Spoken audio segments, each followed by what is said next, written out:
ಏಕಮೇವ ದ್ವಿತೀಯಂ. ಶ್ರೀ ಗುರುಭ್ಯೋ ನಮಃ. ಗುರುಬ್ರಹ್ಮ ಗುರುರ್ವಿಷ್ಣುಃ ಗುರುರ್ದೇವೋ ಮಹೇಶ್ವರಃ.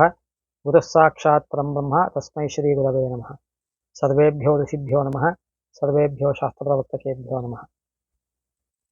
ಬಂಧು ಮಿತ್ರರೇ, ಕೆಲವೇ ದಿನಗಳಲ್ಲಿ 2025 ನೂತನ ಆಂಗ್ಲ ವರ್ಷಕ್ಕೆ ಕಾಲಿಡ್ತಾ ಇದ್ದೀವಿ. ಈ ನೂತನ ಆಂಗ್ಲ ವರ್ಷ 2025 ಎಲ್ಲ ಒಳ್ಳೆಯವರಿಗೆ ಭಗವಂತ ಒಳ್ಳೆಯದನ್ನು ಮಾಡಲಿ, ಎಲ್ಲ ಕೆಟ್ಟವರಿಗೆ ಒಳ್ಳೆಯ ಬುದ್ಧಿಯನ್ನು ಕೊಡಲಿ ಅಂತ ಭಗವಂತನಲ್ಲಿ ಪ್ರಾರ್ಥನೆಯನ್ನು ಮಾಡ್ತಾ, ವರ್ಷ ಭವಿಷ್ಯ 2025 ಮಕರ ರಾಶಿಗೆ ಹೇಗಿರುತ್ತೆ ಅನ್ನೋದನ್ನ ಬಹಳ ಸ್ಥೂಲವಾಗಿ, ಪ್ರಧಾನವಾಗಿ 4 ಗ್ರಹಗಳಿಂದ ನಾವು ನೋಡಿದಾಗ, ಅಂದರೆ ಗುರು ಶನಿ ರಾಹುಕೇತುಗಳಿಂದ. ಯಾಕೆಂದರೆ ಗುರು ಶನಿ ರಾಹುಕೇತುಗಳು ಲಾಂಗ್ ಸ್ಟ್ಯಾಂಡಿಂಗ್ ಪ್ಲಾನೆಟ್ಸ್, ದೀರ್ಘಕಾಲ ಒಂದೇ ರಾಶಿನಲ್ಲಿ ಇರತಕ್ಕಂತಹದ್ದು. ಮತ್ತೆ ಈ ಅಲ್ಪಾವಧಿನಲ್ಲಿ ಇರತಕ್ಕಂತಹ ರವಿ ಚಂದ್ರ ಕುಜ ಬುಧ ಶುಕ್ರ ಇದ್ರೆ ತಿಂಗಳುಗಳಲ್ಲಿ ನಾನು ವಾಟ್ಸಾಪ್ ಸ್ಟೇಟಸ್ ಅಲ್ಲಿ ಹಾಕ್ತಾ ಇರ್ತೀನಿ, ಅಲ್ಲಿ ನೋಡ್ಕೊಳ್ಬಹುದು. ಈ ಪ್ರಧಾನ 4 ಗ್ರಹಗಳು ಮಕರ ರಾಶಿ ಮೇಲೆ ಯಾವ ರೀತಿ ಪ್ರಭಾವ ಬೀರುತ್ತೆ, 2025 ಮಕರ ರಾಶಿಯವರಿಗೆ ಹೇಗಿರುತ್ತೆ ಅನ್ನೋದನ್ನ ನೋಡ್ತು ಅಂದ್ರೆ, ಮೊದಲನೇದಾಗಿ ಗುರು 5ನೇ ಮನೆಯಲ್ಲಿ ಇದ್ದಾನೆ. ಗುರು ಪಂಚಮದಲ್ಲಿ ಇದ್ದಾಗ ಮಕರ ರಾಶಿಯವರಿಗೆ ಯಾವ ಒಂದು ಫಲಗಳು ಇದೆ ಅಂತ ನೋಡ್ತು ಅಂದ್ರೆ, ಅವರಿಗೆ ಧನಲಾಭ ಉಂಟಾಗ್ತಕ್ಕಂಥದ್ದು, ಭೂಮಿ ಅಥವಾ ಗೃಹ ಲಾಭ ಉಂಟಾಗ್ತಕ್ಕಂಥದ್ದು, ಮತ್ತೆ ವಸ್ತ್ರಾಭರಣ ಲಾಭ ಉಂಟಾಗ್ತಕ್ಕಂಥದ್ದು, ವಾಹನವನ್ನು ಖರೀದಿ ಮಾಡ್ತಕ್ಕಂಥದ್ದು, ಸ್ತ್ರೀ ಲಾಭ ಉಂಟಾಗತಕ್ಕಂಥದ್ದು, ಅಂದ್ರೆ ವಿವಾಹ ಯಾರಿಗೆ ಆಗಿರಲ್ಲ ಅವರಿಗೆ ವಿವಾಹ ಆಗ್ತಕ್ಕಂಥದ್ದು, ಅಥವಾ ಸಂತಾನ ಯಾರಿಗೆ ಆಗಿರೋದಿಲ್ಲ ಅವರಿಗೆ ಸಂತಾನ ಲಾಭ ಉಂಟಾಗ್ತಕ್ಕಂಥದ್ದು, ದ್ರವ್ಯ ಲಾಭ, ಮನೆಗೆ ವಸ್ತುಗಳನ್ನು ಖರೀದಿ ಮಾಡತಕ್ಕಂತಹ ಒಂದು ಯೋಗ ಇರುತ್ತೆ. ಅದೇ ರೀತಿಯಲ್ಲಿ ಈ ಒಂದು ಮಕರ ರಾಶಿಯವರಿಗೆ ಕಾರ್ಯ ಸಾಧನೆ ಆಗ್ತಕ್ಕಂತಹ ಯೋಗ ಇರುತ್ತೆ. ಅಂದ್ರೆ ಅಡ್ಮಿನಿಸ್ಟ್ರೇಷನ್ ಸೈಡ್ ಯಾವ್ದಾದ್ರು ಕೆಲಸಗಳು ಆಗ್ಬೇಕಾಗಿದ್ರೆ ಆಗತ್ತೆ. ಸಾಧು ಸಮಾಗಮ ಯೋಗ ಅಂತ ತಗೊಂಡಿದ್ದಾರೆ. ಅಂದ್ರೆ ಸಜ್ಜನರ ಸಾಧು ಸಂತರ ಯೋಗ ಅಂದ್ರೆ ಅವರ ಸಮಾಗಮ ಅವರ ಪರಿಚಯ ಆಗ್ತಕ್ಕಂತಹದ್ದು, ಇವೆಲ್ಲವೂ ಆಗ್ತಕ್ಕಂತಹದ್ದು ಇರುತ್ತೆ ಅವರಿಗೆ. ಮತ್ತೆ ಶುಭ ಕಾರ್ಯಗಳು ಮನೆಯಲ್ಲಿ ಆಗ್ತಕ್ಕಂತಹದ್ದು, ಸಕಲ ಸೌಖ್ಯಗಳನ್ನು ಕೂಡ ಪಡೀತಕ್ಕಂತಹದ್ದು. ಇವೆಲ್ಲವೂ ಕೂಡ 5ನೇ ಮನೆಯಲ್ಲಿ ಇರೋದ್ರಿಂದ ಮಕ್ಕಳುಗಳಿಗೆ ಏಳಿಗೆ ಅಥವಾ ಅಭಿವೃದ್ಧಿ ಉಂಟಾಗತಕ್ಕಂತಹದ್ದು. ಇವೆಲ್ಲವೂ ಕೂಡ ಮಕರ ರಾಶಿಯವರು ಗುರು ಪಂಚಮದಲ್ಲಿ ಇದ್ದಾಗ, ಅಂದರೆ ಮೇ 14ನೇ ತಾರೀಕಿನವರೆಗೆ ಅನುಭವಿಸ್ತಕ್ಕಂತಹ ಫಲಗಳು. ಇಷ್ಟು ಶುಭ ಫಲಗಳನ್ನ ಅನುಭವಿಸ್ತಾರೆ. ಆದರೆ ತದನಂತರದಲ್ಲಿ ಬಹಳ ಎಚ್ಚರಿಕೆಯಿಂದ ಇರಬೇಕು. ಯಾಕೆ ಅಂದ್ರೆ ಗುರು 6ನೇ ಮನೆಗೆ ಬರ್ತಾನೆ. ಗುರು 6ನೇ ಮನೆಗೆ ಬಂದಾಗ ಅನಾರೋಗ್ಯ ಉಂಟಾಗ್ತಕ್ಕಂತಹದ್ದು, ಶತ್ರು ಪೀಡೆ ಉಂಟಾಗ್ತಕ್ಕಂತಹದ್ದು, ವಿನಾಕಾರಣ ಬಂಧು ಮಿತ್ರರಲ್ಲಿ ಜನಗಳಲ್ಲಿ ಕಲಹ ಅಥವಾ ಮನಸ್ತಾಪ, ಭಿನ್ನಾಭಿಪ್ರಾಯಗಳು ಉಂಟಾಗ್ತಕ್ಕಂತಹದ್ದು, ಮತ್ತೆ ಶತ್ರುಗಳ ಒಂದು ಕಾಟ ಉಂಟಾಗ್ತಕ್ಕಂತಹದ್ದು, ರೋಗ ಉಲ್ಬಣಗೊಳ್ತಕ್ಕಂತಹದ್ದು, ಮಾನಹಾನಿ ಉಂಟಾಗ್ತಕ್ಕಂತಹದ್ದು, ಫ್ರೂಟ್ಲೆಸ್ ಟ್ರಾವೆಲಿಂಗ್ ಅಂದ್ರೆ ವೃಥಾ ಸಂಚಾರ ಉಂಟಾಗ್ತಕ್ಕಂತಹದ್ದು, ಮತ್ತೆ ದುಃಖ ಅಥವಾ ಚಿಂತೆ ಉಂಟಾಗ್ತಕ್ಕಂತಹ ಒಂದು ಯೋಗ ಈ ಮಕರ ರಾಶಿಯವರಿಗೆ ಗುರು 6ಠದಲ್ಲಿ ಇದ್ದಾಗ ಸಾಲ ಮಾಡತಕ್ಕಂತಹ ಪರಿಸ್ಥಿತಿ ಬರುತ್ತೆ. ಕೆಲವು ದೊಡ್ಡ ದೊಡ್ಡ ಸಾಹುಕಾರಗಳಿಗೆ ಇಂತಹ ಒಂದು ಪರಿಸ್ಥಿತಿ ಬರತಕ್ಕಂತಹ ಯೋಗ ಇರುತ್ತೆ. ಹಾಗಾಗಿ ಈ ಮಕರ ರಾಶಿಯವರು ಮೇ 14ರ ತನಕ, 14ರ ನಂತರದಲ್ಲಿ 2025 ವರ್ಷ ಪರ್ಯಂತ ಹಣಕಾಸಿನ ವಿಚಾರದಲ್ಲಿ, ಆರೋಗ್ಯದ ವಿಚಾರದಲ್ಲಿ, ಉದ್ಯೋಗ ವ್ಯಾಪಾರಗಳ ವಿಚಾರದಲ್ಲಿ ಬಹಳ ಎಚ್ಚರಿಕೆಯನ್ನು ವಹಿಸ್ತಕ್ಕಂತಹದ್ದು ಸೂಕ್ತ ಆಗಿರುತ್ತೆ. ಇನ್ನು ಶನಿಯ ಒಂದು ಬಲವನ್ನು ನೋಡಿದಾಗ, ಶನಿ ಸದ್ಯಕ್ಕೆ 2ಯ ಸ್ಥಾನದಲ್ಲಿ ಇದ್ದಾನೆ.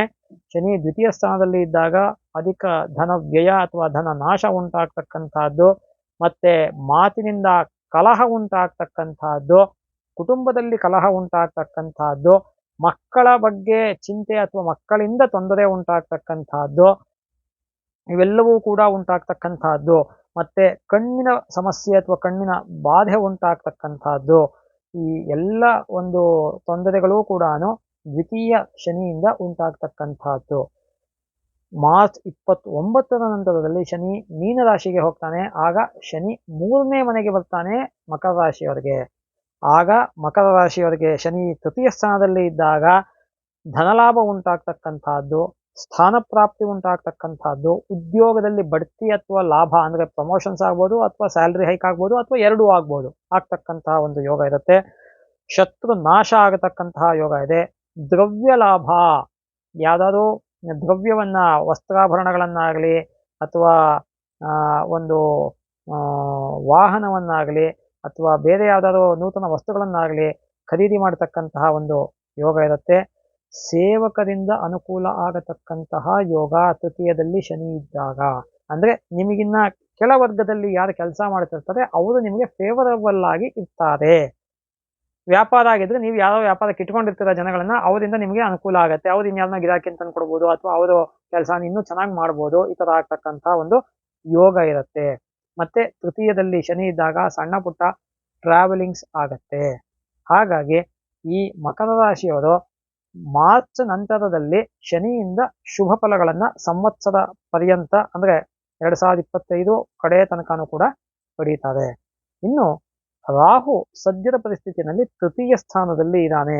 ತೃತೀಯ ರಾಹುವಿನಿಂದ ಸಕಲ ಸುಖಗಳು ಸಿಗತ್ತೆ, ಯತ್ನಿಸಿದ ಕಾರ್ಯಗಳಲ್ಲಿ ಜಯ ಸಿಗತ್ತೆ, ಕೀರ್ತಿ ಸಿಗತ್ತೆ, ಪ್ರಯಾಣಗಳು ಉಂಟಾಗತ್ತೆ.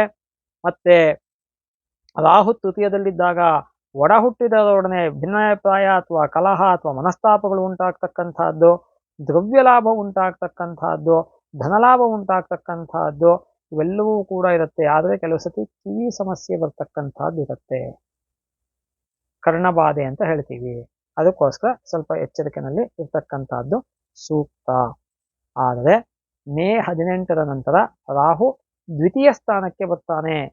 2ನೇ ಮನೆಗೆ ರಾಹು ಬಂದಾಗ ಧನ ನಾಶ ಉಂಟಾಗ್ತಕ್ಕಂಥದ್ದು, ಮಾತಿನಿಂದ ಕಲಹ ಉಂಟಾಗ್ತಕ್ಕಂಥದ್ದು, ಸ್ವಜನರೊಡನೆ ವೈರ ಅಥವಾ ಮನಸ್ತಾಪಗಳು ಉಂಟಾಗ್ತಕ್ಕಂಥದ್ದು, ಹಣದ ವಿಚಾರದಲ್ಲಿ ಸ್ವಲ್ಪ ತೊಂದರೆ ಅಥವಾ ಕಷ್ಟವನ್ನ ಅನುಭವಿಸ್ಬೇಕಾಗತ್ತೆ. ಮತ್ತೆ ಕುಟುಂಬದಲ್ಲಿ ಕಲಹ ಉಂಟಾಗ್ತಕ್ಕಂಥದ್ದು ಇವೆಲ್ಲವೂ ಕೂಡ ತೊಂದರೆಗೆ ಮಾತಿನಿಂದ ಸಿಕ್ಕಾಕೊಳ್ತಕ್ಕಂಥದ್ದು ಅಥವಾ ಮಾತಿನಿಂದ ತೊಂದರೆ ಉಂಟಾಗ್ತಕ್ಕಂಥದ್ದು, ಕಣ್ಣಿನ ಸಮಸ್ಯೆ ಉಂಟಾಗ್ತಕ್ಕಂಥದ್ದು ಇವೆಲ್ಲವೂ ಕೂಡ ಮಕರ ರಾಶಿಯವರು ದ್ವಿತೀಯ ರಾಹುವಿನಿಂದ ಅನುಭವಿಸ್ತಕ್ಕಂತಹ ಫಲಗಳಾಗಿರುತ್ತೆ. ಇನ್ನು ಕೇತು ಸದ್ಯದ ಪರಿಸ್ಥಿತಿಯಲ್ಲಿ 9ನೇ ಮನೆಯಲ್ಲಿ ಇದ್ದಾನೆ. ಕೇತು 9ನೇ ಮನೆಯಲ್ಲಿತ್ತು ಅಂದ್ರೆ ಮನೆಯಲ್ಲಿ ಇರ್ತಕ್ಕಂಥ ಹಿರಿಯರಿಗೆ ಅನಾರೋಗ್ಯ ಉಂಟಾಗ್ತಕ್ಕಂಥದ್ದು, ಅಟ್ ದ ವರ್ಸ್ಟ್ ಕಂಡೀಷನ್ ಮರಣ ಉಂಟಾಗ್ತಕ್ಕಂಥದ್ದು, ನಷ್ಟ ಉಂಟಾಗ್ತಕ್ಕಂಥದ್ದು, ಯತ್ನಿಸಿದ ಕಾರ್ಯಗಳಲ್ಲಿ ವಿಘ್ನ ಅಥವಾ ನಷ್ಟ ಅಥವಾ ತೊಂದರೆ ಉಂಟಾಗ್ತಕ್ಕಂಥದ್ದು, ತೀರ್ಥಯಾತ್ರೆಯನ್ನ ಮಾಡತಕ್ಕಂಥದ್ದು, ಜ್ಞಾನ ಪ್ರಾಪ್ತಿ ಆಗತಕ್ಕಂತಹ ಒಂದು ಯೋಗ ಆಗಿರುತ್ತೆ. ಅದೇ ರೀತಿಯಲ್ಲಿ ಈ ಒಂದು ಆಧ್ಯಾತ್ಮಿಕ ವಿಚಾರಗಳಲ್ಲಿ ಆಸಕ್ತಿ ಉಂಟಾಗ್ತಕ್ಕಂಥದ್ದು ಅಥವಾ ಆಧ್ಯಾತ್ಮಿಕ ವಿಚಾರಗಳಲ್ಲಿ ಇವರು ಸಾಧನೆಗಳನ್ನು ಮಾಡತಕ್ಕಂತಹದ್ದು ಆಗಿರುತ್ತೆ. ಆದರೆ ಕೇತು ಮೇ 18ರ ನಂತರ ಅಷ್ಟಮಕ್ಕೆ ಬರ್ತಾನೆ. ಆದ್ರಿಂದ ಅಷ್ಟಮದಲ್ಲಿ ಕೇತು ಬಂದಾಗ ಧನನಾಶ ಉಂಟಾಗ್ತಕ್ಕಂಥದ್ದು, ಅನಾರೋಗ್ಯ ಉಂಟಾಗ್ತಕ್ಕಂಥದ್ದು, ಪ್ರಾಣಾಪಾಯ ಉಂಟಾಗ್ತಕ್ಕಂಥದ್ದು, ಅಟ್ ದ ವರ್ಸ್ಟ್ ಕಂಡೀಷನ್ ಮರಣ ಉಂಟಾಗ್ತಕ್ಕಂಥದ್ದು. ನೋಡಿ, ಯಾವಾಗಲೂ ಕೂಡ ಪ್ರತಿ ರಾಶಿಗೂ ಹೇಳ್ತಾ ಬರ್ತಾ ಇದ್ದೀನಿ, ಇದಾಗಲೇ 10ನೇ ರಾಶಿ ಇದು. ಪ್ರತಿ ರಾಶಿನಲ್ಲೂ ಕೂಡ ಅಷ್ಟಮ ಸ್ಥಾನಕ್ಕೆ ಯಾವಾಗ ಯಾವುದೇ ಗ್ರಹಗಳು ಬಂದರೂ ಕೂಡ ಬುಧ ಶುಕ್ರ ಇಬ್ರೇನೆ ಶುಭ ಫಲವನ್ನು ಗೋಚಾರದಲ್ಲಿ ಕೊಡ್ತಕ್ಕಂಥದ್ದು ಅಷ್ಟಮ ಸ್ಥಾನದಲ್ಲಿ. ಇನ್ಯಾವುದು ಶುಭ ಫಲವನ್ನ ರವಿ ಕೊಡಲ್ಲ, ಚಂದ್ರ ಕೊಡಲ್ಲ, ಕುಜ ಕೊಡಲ್ಲ, ಗುರು ಕೊಡಲ್ಲ, ಶನಿ ಕೊಡಲ್ಲ, ರಾಹು ಕೇತುನು ಕೊಡಲ್ಲ. ಸೊ ಹಾಗಾಗಿ 7 ಗ್ರಹಗಳು ಕೂಡ ಅಷ್ಟಮ ಸ್ಥಾನದಲ್ಲಿ ಶುಭ ಫಲವನ್ನ ಕೊಡೋದಿಲ್ಲ. ಬುಧ ಶುಕ್ರ ಇಬ್ರೇನೆ ಅಷ್ಟಮ ಸ್ಥಾನದಲ್ಲಿ ಶುಭ ಫಲವನ್ನ ಕೊಡತಕ್ಕಂತಹದ್ದು. ಹಾಗಾಗಿ ಈ ಮಕರ ರಾಶಿಯವರು ಈ ಒಂದು ಗುರು ಶನಿ ರಾಹು ಕೇತುಗಳ ಲೆಕ್ಕಾಚಾರಗಳನ್ನು ನೋಡಿದಾಗ ಗುರುವಿನಿಂದ ಸದ್ಯಕ್ಕೆ ಫಸ್ಟ್ ಮೇ 14 ತನಕ ಅನುಕೂಲಗಳಿದೆ. ತದನಂತರದಲ್ಲಿ ಅನುಕೂಲ ಇಲ್ಲ. ಆದ್ರಿಂದ ಮೇ ನಂತರದಲ್ಲಿ ಗುರುಶಾಂತಿಯನ್ನ ಮಾಡ್ಕೊಳ್ತಕ್ಕಂಥದ್ದು ಬಹಳ ಸೂಕ್ತ ಆಗಿರುತ್ತೆ.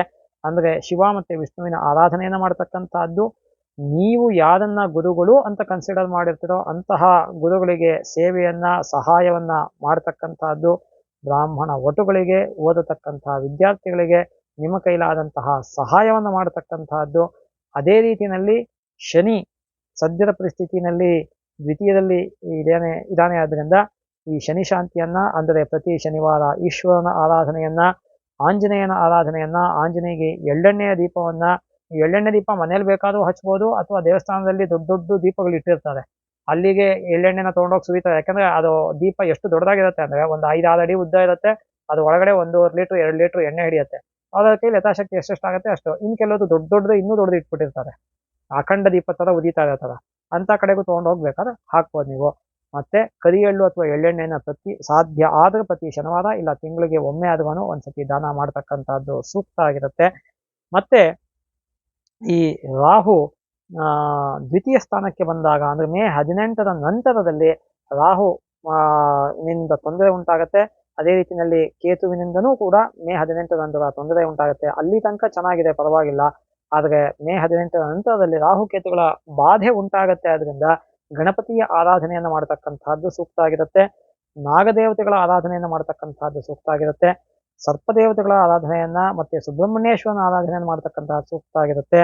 ಮತ್ತೆ ಈ ರಾಹುಕೇತುಗಳು ಮುಖ್ಯವಾಗಿ ಈ ಈ ಸರ್ಪದೇವತೆಗಳನ್ನ ನಾಗದೇವತೆಗಳನ್ನ ಸೂಚಿಸುತ್ತೆ. ಆದ್ರಿಂದ ನೀವು ಕಾಳಹಸ್ತಿಗೋ ಅಥವಾ ಸುಬ್ರಹ್ಮಣ್ಯೇಶ್ವರ ನಕ್ಷತ್ರವಾಗಿರ್ತಕ್ಕಂಥ ಕುಕ್ಕೆ ಸುಬ್ರಹ್ಮಣ್ಯಕ್ಕೋ ಅಥವಾ ಘಾಟಿ ಸುಬ್ರಹ್ಮಣ್ಯಕ್ಕೋ ಈ ಥರ ಯಾವುದೋ ಒಂದು ಸರ್ಪಕ್ಷೇತ್ರಗಳು ಅಥವಾ ನಾಗಕ್ಷೇತ್ರಗಳು ಅಂತ ಇರುತ್ತೆ, ಅಂತಹ ಒಂದು ಕ್ಷೇತ್ರಗಳಿಗೆ ಹೋಗ್ತಕ್ಕಂಥದ್ದು ಬಹಳ ಸೂಕ್ತ ಆಗಿರುತ್ತೆ. ಮತ್ತೆ ಆಯಾ ಗ್ರಹಗಳಿಗೆ ಹೇಳಿರ್ತಕ್ಕಂತಹ ಧಾನ್ಯಗಳನ್ನ ನೀವು ದಾನ ಕೊಡ್ತಕ್ಕಂತಹದ್ದು ಸೂಕ್ತ ಆಗಿರುತ್ತೆ. ಮತ್ತೆ ಈ ಒಂದು ಮಕರ ರಾಶಿಯವರು ಪ್ರತಿದಿನ ಆದಷ್ಟು ಕೂಡ ಗೋವಿಗೆ, ಹಸುವಿಗೆ ಅದಕ್ಕೆ ಯಥಾಶಕ್ತಿ ನಿಮ್ಮ ಕೈಲಿ ಏನಾಗುತ್ತೆ ಅದನ್ನ ಆಹಾರವನ್ನ ಪ್ರತಿದಿನ ಆಗ್ಲಿಲ್ಲ ಅಂದ್ರೆ ಆಗಾಗ ಆಹಾರವನ್ನ ಕೊಡ್ತಕ್ಕಂಥದ್ದು ಬಹಳ ಒಳ್ಳೆಯದು. ಪ್ರತಿದಿನ ನಾಯಿಗೆ ಆಹಾರವನ್ನ ಅಥವಾ ನಿಮಗೆ ಯಾವಾಗ ಅಥವಾ ಆಹಾರವನ್ನ ಕೊಡ್ತಕ್ಕಂಥದ್ದು ಸೂಕ್ತ. ಹಾಗೇನೆ ಪಶು ಪಕ್ಷಿ ಪ್ರಾಣಿಗಳಿಗೆ ಮತ್ತೆ ಪಕ್ಷಿಗಳಿಗೆ ಅದು ತಿನ್ನತಕ್ಕಂಥ ಆಹಾರವನ್ನು ಕೊಡ್ತಕ್ಕಂಥದ್ದು ಸೂಕ್ತ. ಹೀಗೆ ನೀವು ಪಶು ಪಕ್ಷಿ ಪ್ರಾಣಿಗಳಿಗೆ ಆಹಾರವನ್ನ ನೀಡೋದ್ರಿಂದ ನಿಮಗೆ ಒದಗಿ ಬರ್ತಕ್ಕಂತಹ ಕಷ್ಟಗಳ ಒಂದು ಪ್ರಮಾಣ ಕಮ್ಮಿಯಾಗಿ ನಿಮಗೆ ಅನುಕೂಲಗಳು ಉಂಟಾಗತ್ತೆ. ಮತ್ತೆ ಯತ್ನಿಸಿದ ಕಾರ್ಯಗಳಲ್ಲಿ ಜಯವೂ ಉಂಟಾಗತ್ತೆ. ಮತ್ತೆ ಆ ಒಂದು ಪ್ರಾಣಿಗಳ ಒಂದು ಹಾರೈಕೆಯಿಂದ ನಿಮಗೆ ಅನುಕೂಲವೂ ಉಂಟಾಗತ್ತೆ. ಹಾಗಾಗಿ ಈ ಮಕರ ರಾಶಿಯವರು ಈ ಸಂವತ್ಸರದಲ್ಲಿ ಮಿಶ್ರ ಫಲಗಳನ್ನ ಪಡೀತಾರೆ ಅನ್ನೋದನ್ನ ಬಹಳ ಸ್ಪಷ್ಟವಾಗಿ ಸೂಚಿಸ್ತಾ ಇದೆ. ನಿಮಗೆ ಈ ವಿಚಾರದಲ್ಲಿ ಏನಾದರೂ ಸಂಶಯ ಅಥವಾ ಪ್ರಶ್ನೆಗಳು ಇತ್ತು ಅಂದ್ರೆ ನಮ್ಮ ನಂಬರ್ ಏನು ಕಾಣ್ತಾ ಇದೆ ಅಲ್ಲಿಗೆ ನೀವು ಮೆಸೇಜ್ ಮಾಡ್ಬೋದು ಅಥವಾ ಯೂಟ್ಯೂಬಲ್ಲೇ ಕಮೆಂಟ್ ಮಾಡ್ಬೋದು. ನಿಮ್ಮ ಒಂದು ಪ್ರಶ್ನೆ ಅಥವಾ ಸಂಶಯಗಳಿಗೆ ಸೂಕ್ತವಾದಂತಹ ಪರಿಹಾರವನ್ನ ಅಥವಾ ಉತ್ತರವನ್ನು ಕೊಡೋದಕ್ಕೆ ಪ್ರಯತ್ನ ಪಡ್ತೀವಿ ಅಂತ ಹೇಳ್ತಾ, ಈ ಮಕರ ರಾಶಿಯವರಿಗೆ ಭಗವಂತ ಎಲ್ಲ ಮಕರ ರಾಶಿಯವರ ಒಳ್ಳೆಯವರಿಗೆ ಒಳ್ಳೇದು ಮಾಡಲಿ, ಕೆಟ್ಟವರಿಗೆ ಒಳ್ಳೆಯ ಬುದ್ಧಿಯನ್ನು ಕೊಡಲಿ ಅಂತ ಹೇಳ್ತಾ, ಸರ್ವೇ ಸುಜನಾ ಸುಖಿನೋ ಭವಂತು, ಸಮಸ್ತ ಸನ್ಮಂಗಳಾನಿ ಭವಂತು.